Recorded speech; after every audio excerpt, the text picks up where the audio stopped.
1986, and we had headed a little further south to Atlanta, Georgia, and NHRA drag racing action at the Atlanta Dragway. It was the semifinal run in Pro Stock Eliminator. This was Bob Glidden and the Thunderbird. Etta Glidden, wife and crew chief, looked on. It was Glidden versus rival Butch Leal in the Pontiac. Leal last the stage, taking his time, put a little pressure on Glidden. Leal is finally in beams. They leave right together. Identical reaction times. This is going to be a classic Ford versus General Motors drag race. It is. It appears. Oh, Glidden is upside down. Glidden in big trouble.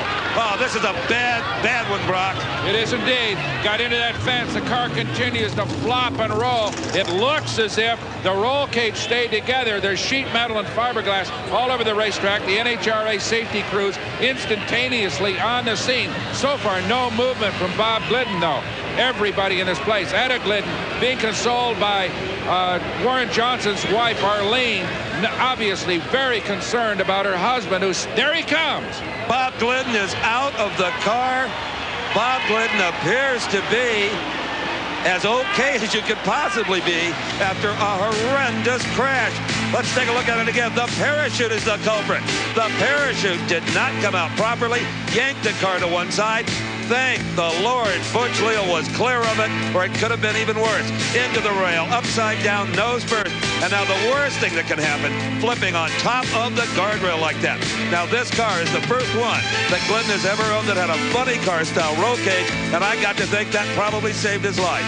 You're absolutely right. The car into that fence at around 185 miles an hour, still rolling 6.5 full rolls. You see all that bodywork coming loose, but you don't see any of the roll cage coming apart. Bodywork, you can lose. Roll cage, absolutely critical to the survival of this world champion, and it appears at this moment that he is going to be all right. Well, there's the world champion standing tall and straight, being consoled by his oldest son, Billy. Bob, are you okay? Yeah, I'm fine. Oh, boy. That's a miracle to get out of that one. All I can do is thank the chassis builder, Jerry Haas. You know, I don't know what happened. I felt the back of the car come up, and it went over, and I just put my arms around my head, and I was just in there riding along. I hope Etta knows that you're okay. I'm sure she does by now. I'm waiting for her to get down here. She'll surely be here before long. Okay. Again, glad to see that you're okay. That just happened instantly. I don't know exactly what happened. Well, proving once again that these pro stock cars can reach out and bite you at the most uncertain moment. Interestingly enough, it appears that Glidden won that race. But Steve Evans, I don't think there's any possibility of him returning for the final.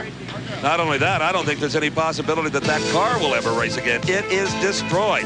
Again, right at the finish line, watch the parachute. It is not out straight and billowed. It pulls him to one side, and this is what happened. As bad a pro stock crash as the sport has ever known. It took 4 or 5 hard impacts on the roll cage. One side of the cage, the passenger side, collapsed, but not the section where Glidden's in, because it's built much like a funny car. He's tucked inside that steel tubing. A lot of the energy was absorbed when Bob ran into the steel guardrail on the edge of the track. It acted as like a bit of a big rubber band and did absorb energy. There you see the car just flopping over and over down the racetrack, just rolling off kinetic energy, finally to come to a halt in the middle of the racetrack. No fire, and of course the giant crowd now concerned that Glidden gets out all right, which fortunately brought about a happy ending. Brock, Etta Glidden has just arrived on the scene running to see if her husband is okay.